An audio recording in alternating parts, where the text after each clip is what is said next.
Dharma, when truth ruled the hearts of men and righteousness was the path of kings.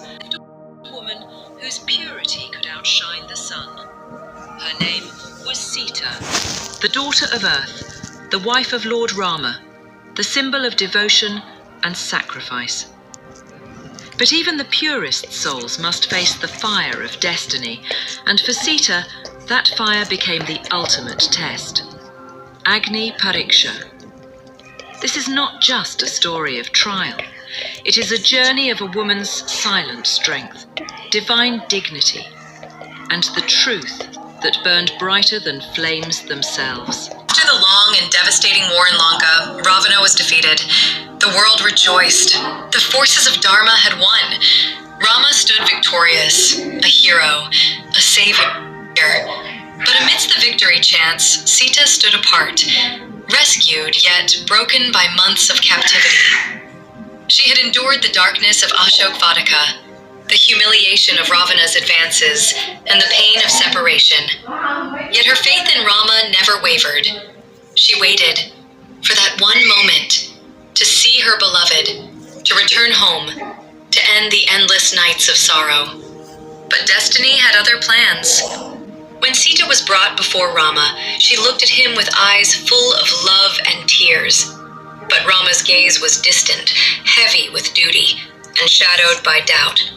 He said, "I have rescued you from Ravana, but how can I accept you, Sita?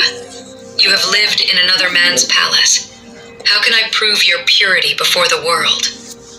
The words struck her like thunder. Her heart shattered, not because her husband doubted her, but because the world demanded proof of her chastity. Sita, trembling yet calm, looked at the earth beneath her feet and the fire burning nearby. And with divine grace, she declared, "Greater than, if my heart has never strayed from Rama, if my soul has remained pure, may this fire accept me unharmed." The world watched in silence. Even the gods held their breath.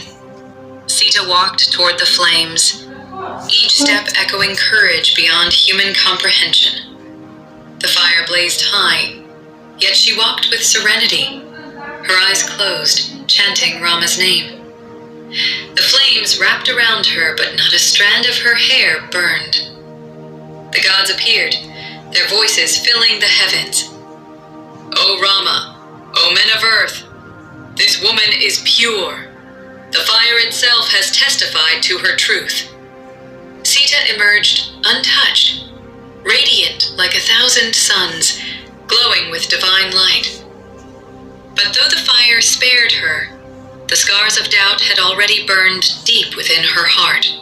After the test, Rama accepted her, but Sita's smile was no longer the same. She had proved her innocence, yet something within her had changed forever. She had fought demons and endured exile, but to prove her truth before the world she loved, that was a wound deeper than any sword could make. Still, she fulfilled her duties as queen with grace and silence.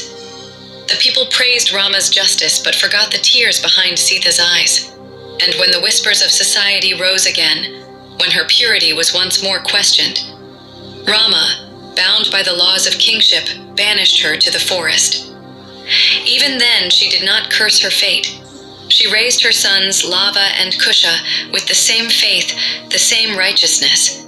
Years later, when her sons reunited her story with Rama's, Sita stood again before the world, calm, radiant, and unbroken.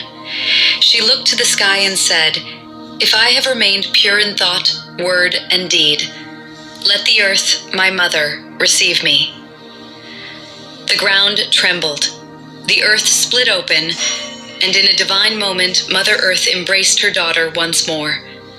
Sita vanished into the ground, returning to the realm from which she was born. The gods showered flowers, the skies wept, and even Rama's heart broke with realization. He had lost not just a wife, but the embodiment of Dharma itself. Sita's Agni Pariksha was not a test of sin. It was a revelation of her strength. Through the flames, she proved that purity is not in what the world sees, but in what the soul knows. Her silence became her voice, her suffering became her power, and her story, the eternal fire of truth. Even today, centuries later, Sita reminds the world, "You can question my path, but you cannot question my truth. The fire may test the body, but truth burns forever bright."